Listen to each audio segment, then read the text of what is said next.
गंगा में नहा लिए तो मतलब आपके सारे पाप धुल जाएंगे। It is I personally think it is truly false.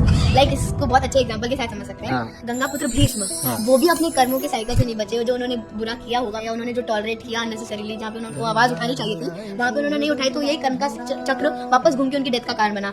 And at the same time लोग कहते हैं शिवलिंग पे अर्पण करके बहुत सारी चीजें ठीक हो जाती हैं। तो it is always about the श्रद्धा, it is not about what you offer. Like in fact Bhagavad Gita के एक श्लोक में भी कहा जाता है पत्रम पुष्पम फलम तोयम, यानी कि आप चार चीजें हैं उनमें से कुछ भी ऑफर कर दीजिए। पत्रम मतलब लीफ भी ऑफर कर दीजिए, फूला मतलब एक फ्लावर भी ऑफर कर दीजिए, तोयम एज इन वाटर, पत्रम पुष्पम फलम फल भी ऑफर कर दीजिए, but it should always be with श्रद्धा। तो yes I truly believe Ganga में नहाने से पाप तो नहीं धुलने वाले, of course it is a secret place, but yes directly उससे नहीं धुलेंगे पाप। वो हमारे कर्म हमारी विल पे डिपेंड करता है, what we act in our daily.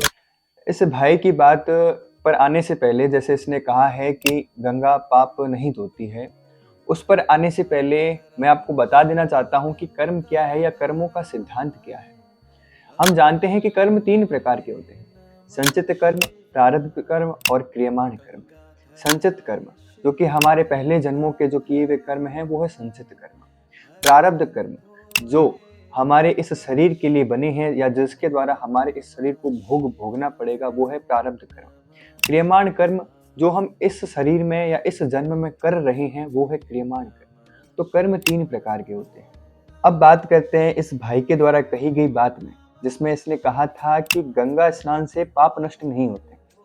हमारे पुराणों में, हमारे शास्त्रों में क्या लिखा गया है वो जानते हैं। स्कंद पुराण के गंगा महात्म्य खंड में यह कहा गया है कि गंगा में स्नान से व्यक्ति के संचित पाप या संचित कर्म और क्रियमाण कर्म नष्ट होते हैं, लेकिन जो प्रारब्ध कर्म है या जिसके द्वारा उसका शरीर बना है उस कर्मों को उसे भोगना ही पड़ता है।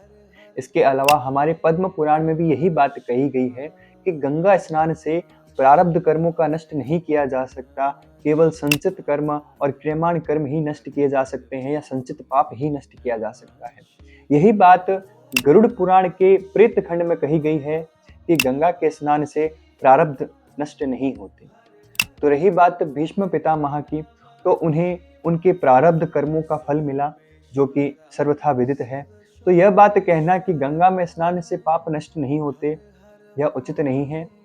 धन्यवाद।